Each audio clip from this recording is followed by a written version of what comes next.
اس کے بعد اگلی جو چیز ہے وہ یہ ہے کہ وما کان لہم اللہ یعذبہم یصدون عن المسجد الحرام وما کانوا اولیاء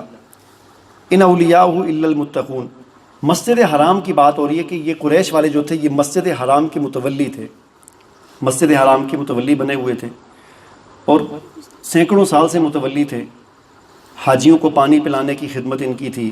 اور اسی مسجد حرام کے متولی ہونے کی وجہ سے ان کی دنیا میں عزت تھی، ساری دنیا ان کی عزت کرتی تھی۔ ان کے قافلے جو ہوتے تھے تجارت کے ان کو ڈاکو نہیں لوٹتے تھے، وہ کہتے تھے یہ تو بڑے پیرزادے ہیں، مسجد حرام اللہ کے گھر کے متولی ہیں۔ باقی قافلوں کو ڈاکو بھی لوٹ لیتے تھے، چور لوٹ لیتے تھے، ان کے قافلوں کو ڈاکو چور بھی ان کی عزت احترام کرتے تھے کہ یہ اللہ کے گھر کے متولی ہیں۔ ان کا کاروبار بھی اس مسجد حرام کی وجہ سے چلتا تھا، ان کی دنیا میں عزت بھی اسی وجہ سے تھی، اور ان کو جو امن اور سکون حاصل تھا وہ بھی اس مسجد حرام کی وجہ سے تھا کیونکہ اس کے متولی تھے۔ یعنی ساری جو ان پر احسانات تھے دنیا کی، فائدے ان کے جتنے بھی تھے وہ مسجد حرام کی وجہ سے تھے۔ اللہ تعالیٰ فرماتے ہیں اس آیت میں کہ اب یہ مسجد کے متولی نہیں رہے، یعنی ان کے اندر مسجد کا متولی ہونے کی صلاحیت اب ختم ہو چکی ہے۔ وما کانوا اولیاء ان اولیاء الا المتقون، مسجد کے متولی صرف متقی لوگ ہو سکتے ہیں۔ اب یہ قرآن مجید کے خاصہ یہ ہے کہ قرآن مجید کی آیات ایسی ہوتی ہیں نا کہ بعض اوقات قرآن کی آیت کا دو مطلب نکلتے ہیں، بعض اوقات ایسا بھی ہوتا ہے کہ آیت ایک ہوتی ہے اس کے 10 مطلب نکل رہے ہوتے ہیں، وہ سارے ٹھیک ہوتے ہیں۔ اب یہاں پر یہ لفظ جو ہے نا ان اولیاؤہ الا المتقون، اس کا ایک معنی یہ بنتا ہے کہ ہو ضمیر جو ہے نا ان اولیاؤہ، اس مسجد کے متولی صرف متقی لوگ ہو سکتے ہیں، ایک مطلب یہ ہے۔ ایک مطلب یہ بنتا ہے کہ اللہ کے ولی متقی لوگ ہوتے ہیں، ان اولیاؤہ، اللہ کے ولی کون ہوتے ہیں؟ متقی ہوتے ہیں۔ یہ چرسی بنگی اللہ کے ولی نہیں ہوتے، یہ جو ڈول اور دھمال ڈالنے والے یہ اللہ کے ولی نہیں ہوتے کہ ایک کرسی پر بیٹھے ہوتے ہیں، سامنے جو ہے وہ ان کے مریدین بیٹھے ہوتے ہیں اور ادھر قوالی والے بیٹھائے ہوتے ہیں، وہ ڈول بھی بج رہا ہوتا ہے، ساز بھی بج رہا ہوتا ہے اور تالیاں بھی ساتھ پیٹ رہے ہوتے ہیں، اور لوگ سمجھ رہے ہوتے ہیں بڑا اللہ کا ولی ہے، اور پیسے جو ہے ایسے نچھاور کر رہے ہوتے ہیں، اس کے قدموں میں لوگ بیٹھے ہوتے ہیں۔ تو اللہ کا ولی کون ہوتا ہے؟ ان اولیاءہ الا المتقون، اللہ کا ولی متقی ہوتا ہے۔ ولکن اکثرهم لا یعلمون، لیکن اکثر لوگ نہیں جانتے، اکثر لوگ سمجھتے ہیں کہ جو اس طرح کی الٹی سیدھی حرکتیں کرتا ہے تو وہ اللہ کا ولی ہے۔ آگے فرمایا خاص طور پر وہ تالیاں جو ہے نا اس کی مذمت ہو رہی ہے۔ وما کان صلاتهم عند البیت الا بکاء وتصدیہ، فرمایا کہ ان قریش اب مسجد کے متولی کیوں نہیں رہے؟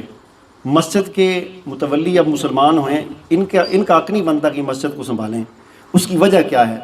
اس کی ایک وجہ یہ ہے کہ وما کان صلاتهم عند البیت، کہ ان کی جو عبادت ہے اللہ کے گھر کے پاس وہ اب صرف تالیاں رہ گئی ہیں۔ مطلب اللہ کے گھر میں تو عبادت کرنی چاہیے، نماز پڑھنی چاہیے، تلاوت کرنی چاہیے، کچھ ذکر اذکار کرنا چاہیے اللہ کا، لیکن ان قریش والوں نے اللہ کے گھر میں اب تالیاں جو ہے وہ ان کی نماز صرف اب تالیاں رہ گئی ہے۔ یعنی تالیاں دو قسم کی ہوتی ہیں، ایک تالی تو وہ ہوتی ہے نا جو کسی کی حوصلہ افزائی کے لیے ایسے ایک دو دفعہ بجائی جاتی ہے، مثلا کوئی تقریر کر رہا ہے تو یا کوئی بچہ ہے تو اس کی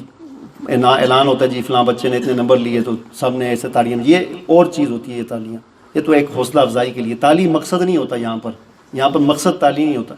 ایک تالی وہ ہوتی ہے کہ جہاں پر مقصد ہی تالی، خود تالی مقصد ہوتا ہے، جیسے قوالی کے اندر تالیاں ہوتی ہیں کہ وہاں پر تالی بطور ساز کے بجائی جاتی ہے، وہ تالی خود مقصود ہوتی ہے، کیونکہ تالی نہ بجائی جائے تو پھر وہ قوالی نہیں رہتی، یا جو بھی وہ ہے اس کے اندر جو رنگ ہے وہ نہیں رہتا۔ تو جس طرح ایک ڈھول ہوتا ہے، ایک ساز ہوتا ہے، تو تیسری چیز اس میں تالی ہوتی ہے۔ تو جس طرح قریش کے اندر یہ چیز آ گئی تھی کہ انہوں نے اللہ کی عبادات کو ترک کر کے جو مقصد تھا اللہ کے گھر کا وہاں پر عبادت کی جائے، اور ایک نیک انسان جو اللہ کا ولی ہوتا ہے اس سے جو مقصود ہے کہ لوگ اس سے رشد اور رہنمائی حاصل کریں، لوگوں کو اس سے ہدایت ملے، لوگوں کو اس سے دین کی بات ملے، وہ چیزیں ختم ہو گئیں اور اس کی جگہ انہوں نے تالیاں شروع کر دیں۔ یعنی اس سے یہ پتہ چلتا ہے کہ شاید ان کے ہاں بھی کوئی جو ہے وہ کوئی نیکی کا کام ایسا ہوتا ہوگا جس میں تالیاں، جیسے آج کل قوالی کو بطور نیکی کا ہی کیا جاتا ہے نا، اس کی محفل جو ہوتی ہے تو اس لیے تو نہیں ہوتی کوئی صرف چسکا لینے کے لیے، بلکہ لوگ اس کو ایک نیک کام سمجھتے ہیں کہ جی حضرت علی کی تعریف ہو رہی ہے یا کسی اور حضور علیہ السلام کی تعریف ہو رہی ہے، جو بھی اس کے اندر جو اشعار پڑھے جاتے ہیں تو اس کو لوگ ایک ثواب سمجھ کر سنتے ہیں، اور ثواب سمجھ کر وہ محفل قوالی کی منعقد کی جاتی ہے۔ تو قریش کے اندر بھی شاید کوئی اس طرح کی محفل ہوتی تھی کہ جس میں تالیاں بجائی جاتی تھیں، اور وہ ثواب کی غرض سے اس کی اللہ نے مذمت کی کہ اب ان کی نماز جو ہے نا وہ نماز نہیں رہی، اب ان کی نماز تالیاں بن گئی ہیں، لہٰذا اب یہ اس بات کے حقدار نہیں ہے کہ اس مسجد کو سنبھالیں، اب ان کو اس مسجد کو چھوڑ دینا چاہیے، اور بہت جلد یہ اس مسجد کو ان سے چھین لیا جائے گا۔ اس کے بعد پھر آگے اس بات کو ذکر کیا ہے کہ